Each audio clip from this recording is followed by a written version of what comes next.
Tomorrow morning, you wake up and something is wrong. You can feel it before you understand it. The sheets beneath you are gone. Not the bed, not the mattress, just the sheets. Your pillowcase, too. You sit up and your t-shirt is missing. Your underwear. Your socks from last night, the ones you kicked off and left on the floor.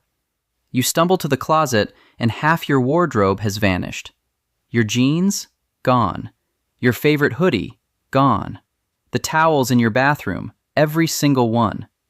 You look down at yourself, standing in whatever polyester blend survived the night, and you think, okay, this is weird, but it's just clothes. You'll figure it out. You'll buy new ones. You grab your wallet, and that's when you notice something else. The cash is gone. Every bill. The leather wallet is fine, your credit cards are fine, but the paper money has disappeared because it was never really paper at all. It was 75% cotton. You didn't know that. Almost nobody knows that. And right now, across the entire world, every single cotton fiber that exists has vanished simultaneously. Every cotton product, every cotton blend, every strand and thread and scrap of it, gone. For the next 6 months, cotton does not exist on this planet. And you're about to find out that losing your t-shirt was the least of your problems. Now here's something to keep in the back of your mind. On day 1, while everyone is panicking about their missing clothes, a handful of chemists at defense laboratories are running to their stockrooms to check on something. They're not worried about shirts. They're not worried about bandages. They're checking on a specific chemical compound. And when they see what's happened to their supply, they go very quiet. We'll come back to that. The first few hours feel like a strange prank. Social media explodes with photos of people caught in public wearing whatever synthetic scraps survived. Office workers sitting at desks in running shorts because their dress shirts evaporated. A bride in Arizona posts a photo from her wedding venue, her dress just gone, standing at the altar in shapewear. It's funny for about 45 minutes. Then hospitals start making phone calls. Every bandage in every emergency room in the world just disappeared. Every gauze pad, every surgical swab, every roll of medical tape with a cotton backing. Cotton is the backbone of wound care and has been for centuries because it absorbs fluid, it's sterile when processed, it's soft against damaged skin, and there is nothing that does all of those things as well as cotton does.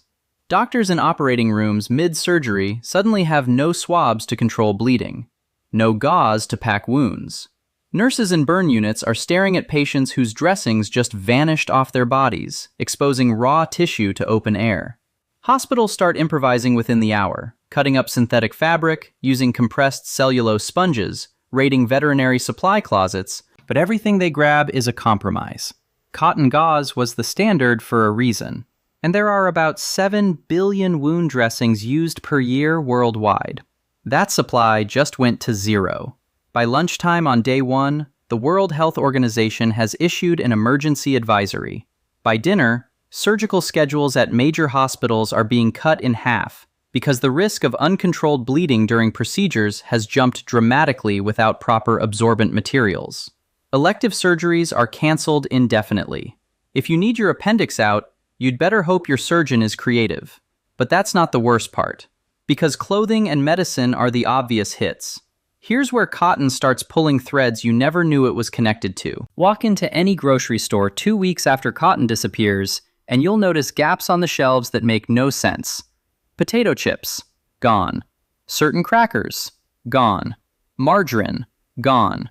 Crisco, the shortening your grandmother used for pie crusts, vanished from every store in America. These products don't contain cotton fabric, obviously. They contain cottonseed oil. It's the 4th most consumed cooking oil on Earth, behind soybean, palm, and canola. And it's in an enormous range of processed foods, because it's cheap, neutral in flavor, and has a high smoke point that makes it perfect for frying. When cotton vanishes, so do the seeds, and the entire cottonseed oil supply chain collapses overnight. Fast food restaurants that fry in cottonseed oil have to switch suppliers immediately, and every alternative oil is already at capacity serving its own customers.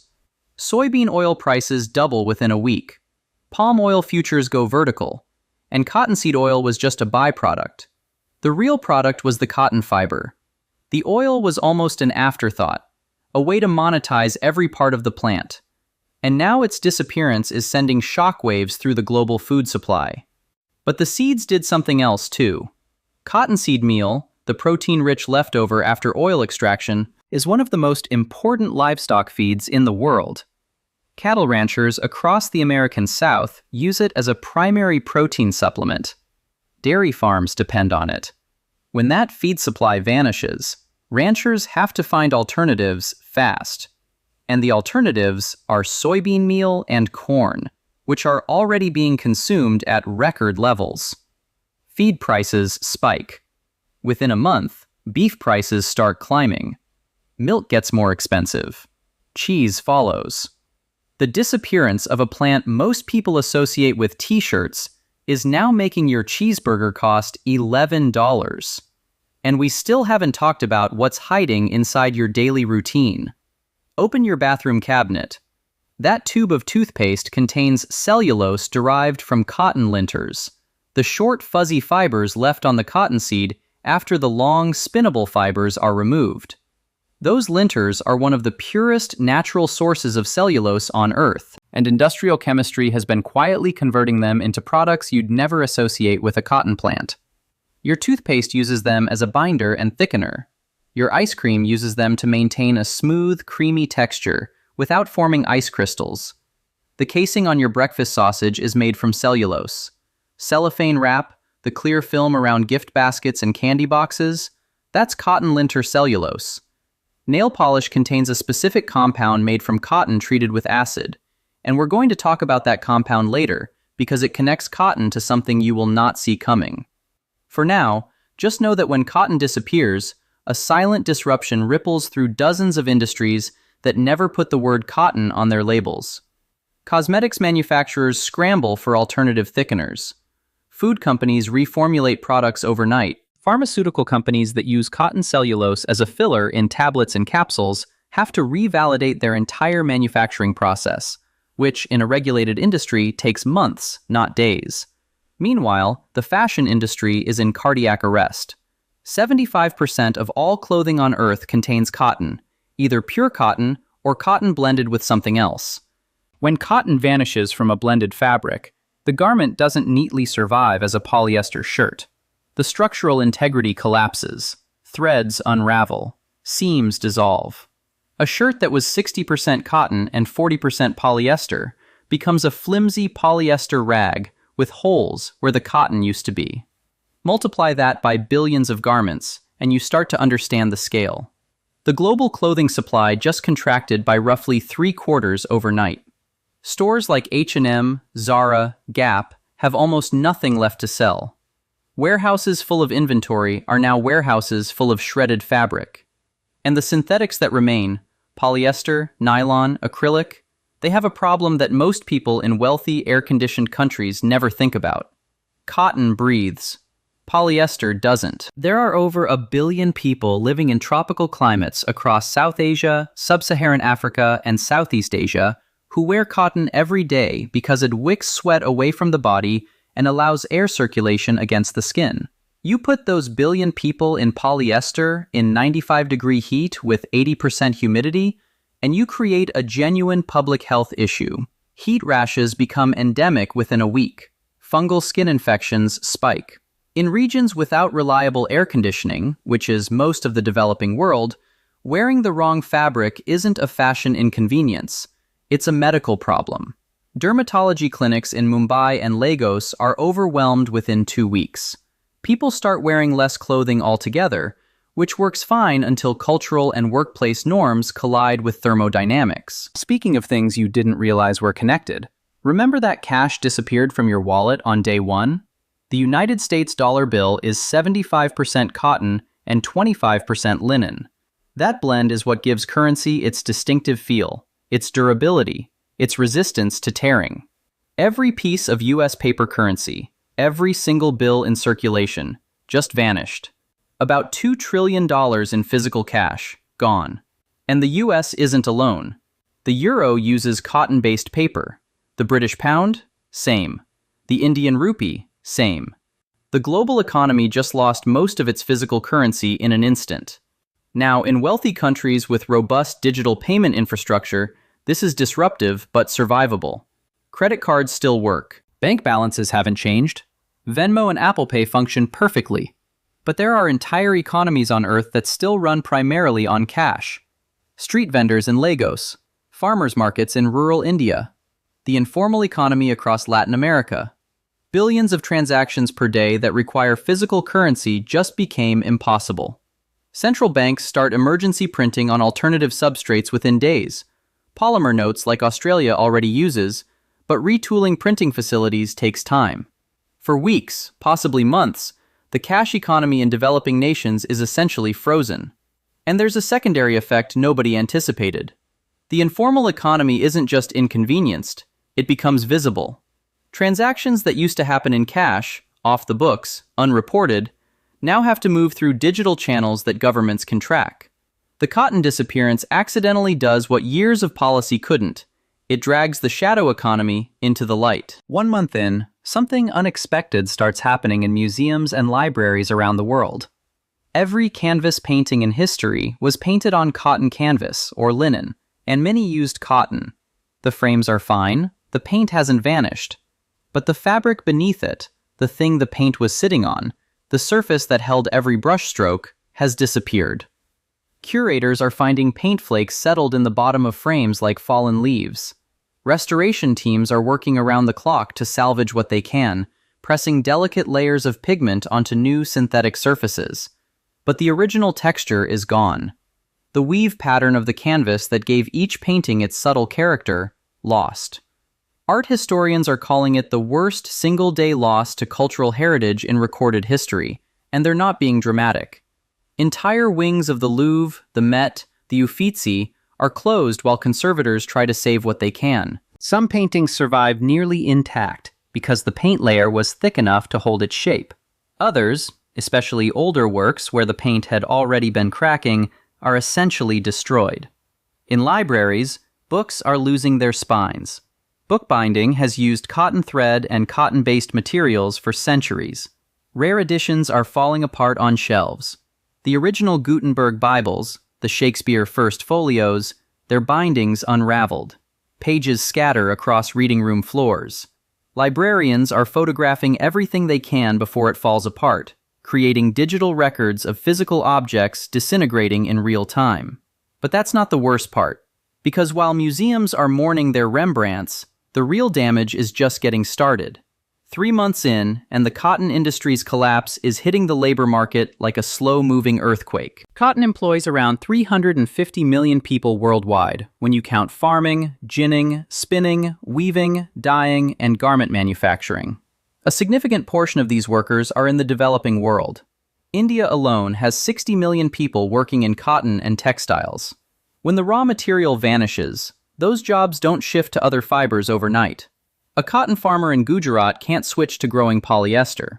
A garment worker in Bangladesh who operates a cotton loom can't retool for nylon without new equipment and training that doesn't exist yet. The unemployment shock in cotton-dependent regions is staggering. Entire towns in West Africa that exist because of cotton farming have lost their economic foundation. These are places where cotton is the only reason the town exists at all. When the crop disappears, so does the payroll, the tax base, the school funding, the clinic budget. Migration patterns shift within weeks. Young men leave first, heading for cities that are already straining under the fashion industry's collapse.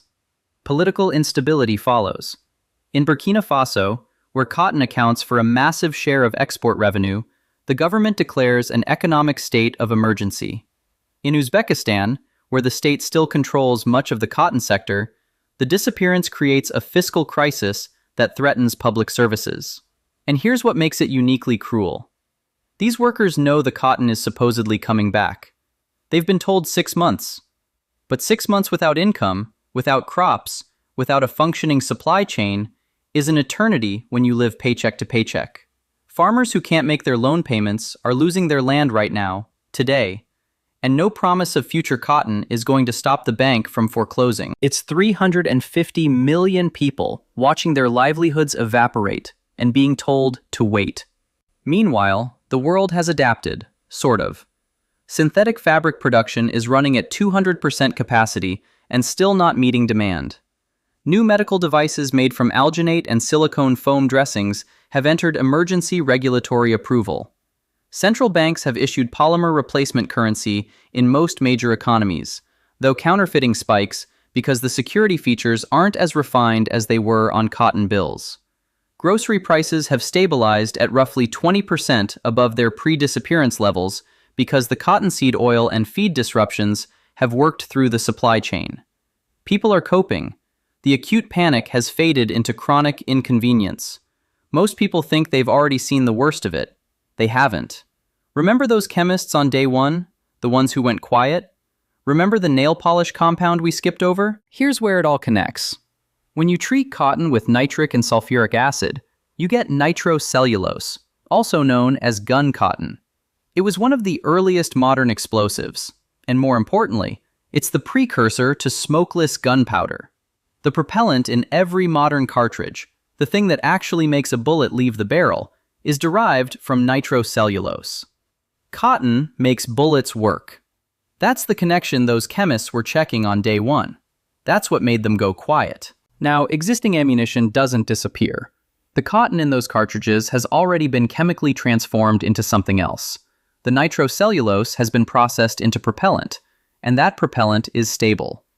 Your box of ammunition in the closet still works, but the production pipeline is dead. No new cotton means no new nitrocellulose, which means no new propellant, which means ammunition manufacturers worldwide have halted production lines. For the first few weeks, nobody outside the defense industry noticed. Stockpiles are deep, warehouses are full, but 4 months in, those stockpiles are shrinking, and the math is getting uncomfortable. The United States military alone uses approximately 1.8 billion rounds of ammunition per year for training, operations, and reserve maintenance. At 4 months without new production, training allocations have already been cut. By month 5, some NATO allies are quietly rationing ammunition for the first time since World War II. Police departments that budget their ammunition supply annually are discovering they can't reorder. Shooting ranges are closing not for lack of customers, but because there's nothing left to sell. The civilian ammunition market, 8 billion rounds per year in the United States alone, has seized. But that's not the worst part, because nitrocellulose isn't just in bullets. It's in rocket propellant. It's in industrial explosives used for mining and demolition. It's in airbag inflators, the devices that keep you alive in a car crash. Every airbag in every vehicle manufactured during these 6 months ships without a functioning inflator because the propellant can't be made. Car manufacturers face an impossible choice: sell vehicles without working airbags or halt production entirely. Most choose to keep building and issue recalls for later, which means for months, new cars are rolling off assembly lines missing one of their most critical safety features. And most buyers don't know it. Defense strategists are running scenarios they hoped would stay theoretical. 6 months without ammunition production doesn't mean 6 months without ammunition, but it means 6 months of depletion with no resupply. Every round fired in training is a round that can't be replaced. And adversaries know the math too. A country that knows its rivals' ammunition reserves are dropping doesn't need to attack. It just needs to posture. Diplomatic concessions get made during these months that wouldn't have been considered before. Not because anyone fires a shot, but because everyone knows how many shots are left. Cotton, the same plant that made your bed sheets. It was quietly sitting underneath the entire global ammunition supply, and nobody talked about it because it was so obvious it became invisible. At the 6-month mark, cotton returns as suddenly as it left. Fibers reappear in fields. Seeds sprout in warehouses. Your missing clothes don't come back. Those specific objects are gone, but the plant exists again. The world collectively exhales. Cotton futures crash to nearly zero as traders anticipate a flood of supply. Farmers scramble to plant. Textile mills spin up. Ammunition manufacturers restart production lines within hours, running triple shifts before the first new bale even reaches their facilities. But the scars remain. The synthetic infrastructure built during the crisis doesn't just disappear. Polymer banknotes stay in circulation because governments realize they're actually more durable than cotton-based currency. Hospitals continue using the alternative wound care materials they developed because some of them turned out to be genuinely better for specific applications. The fashion industry, forced to innovate without its most dependable fiber, has created new blends and treatments for synthetic fabrics that breathe almost as well as cotton in hot climates. Not quite as well, but close enough that some manufacturers never fully switch back. What doesn't recover quickly is trust. For 350 million workers, 6 months of unemployment doesn't erase overnight, even when the cotton returns. Farmers who couldn't make their loan payments have lost their land. Factories that shut down have to be recapitalized. The textile supply chain, which took decades to build, has to be essentially reassembled from components that scattered during the crisis. Economists estimate 3 to 4 years before cotton production returns to pre-disappearance levels, and some regions never fully recover because their workforce has permanently migrated to cities, to other industries, to other countries. And the ammunition gap leaves a mark that's harder to measure, but impossible to ignore. For 6 months, the global balance of power shifted, not because of any war, but because of supply chain arithmetic. Treaties were signed under duress that no one will admit was duress. And somewhere in a Pentagon briefing room, a new line item appears in the Strategic Vulnerability Assessment, a category that didn't exist before, labeled Single-Point Agricultural Dependencies. Cotton is the first entry. It won't be the last. Here's the part that sticks with you. On the morning cotton comes back, you wake up and the first thing you do is reach for a cotton t-shirt. Not because you need it. You've been wearing synthetics for 6 months and you survived. You reach for it because it's soft, because it breathes against your skin, because it feels like the thing clothing is supposed to feel like. You put it on and for a second you just stand there, feeling the fabric against your shoulders, and you understand something you never thought about before. Cotton is not a luxury. It's not a technology. It's a quiet agreement between humans and a plant that has been running for 8,000 years. An agreement so reliable and so deeply woven into civilization that we stopped noticing it was there. It was in your money, in your medicine, in your food, in your art, in your ammunition, in your toothpaste.